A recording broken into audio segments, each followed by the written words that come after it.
بەنای خوا گەورە و میهرەبان زۆر خۆشحاڵین وەک ئەنجومەنی سۆرانی کۆمەڵی ئیسلامی کوردستان خولی ئایندەمان کۆتا پێهێنا دوایەوە کە 2 مانگ و نیو بەردەوام بوو هەفتەی 4 ڕۆژ لەلایەن 22 مامۆستای بەڕێز لە خوشکان و لە برایان لە بابەتەکانی قورئانی پیرۆز فێرکردن نوێژ ئاداب ژیانی پێغەمبەر عەلەیهی سەڵات وسەلام بنەماکانی ئیمان و ئیسلام و پێشبڕکێی زانستی و بابەتی وەرزشی و چەند بابەتی دیکەش کە بە درێژای ئەو 2 مانگ و نیوە بەردەوام بوون.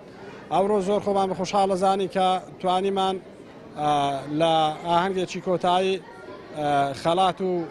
ڕێز و سپاس و پێزانین هەم ئاراستەی مامۆستا بەڕێزەکان بکەین و هەمیش ئاراستەی ئەو قوتابیە بەڕێزانە بکەین کەەوە یەکەم و دووەم و سێم و زۆربەی قوتابیانش کە بە زۆر باشە بە پلەی زۆر باشە دەرچوون. سەرەتا سپاسی مامۆستاکان دەکەین و کە ئەو هێندیان کە دەرسیان پێگوتین و ئەو خولیان بۆ دروستکردین زۆریان خۆ پەیماندوو کردین و ئەو دەرسی پێیان گوتین هەمووی خێرە بۆیان کردوین زۆر سپاسیان دەکەین. سەرەتا بەناوی خۆی گەورە و میهرەبان پێشەچی دەمەوێت سپاسی مامۆستاکان بکەم بۆ کردنەوەی ئەو خولە جوانەکەوە زۆر شتی لێ فێرم وەکو ئاداب و ڕەوشتەکانی ئیسلام و قورئان و ئینگلیزی و هیتر هەروها دەمەوێت سپاسی ئەو کاناڵە جوانەتان بکەم کەوا ئێستا لێ قسە دەکەم و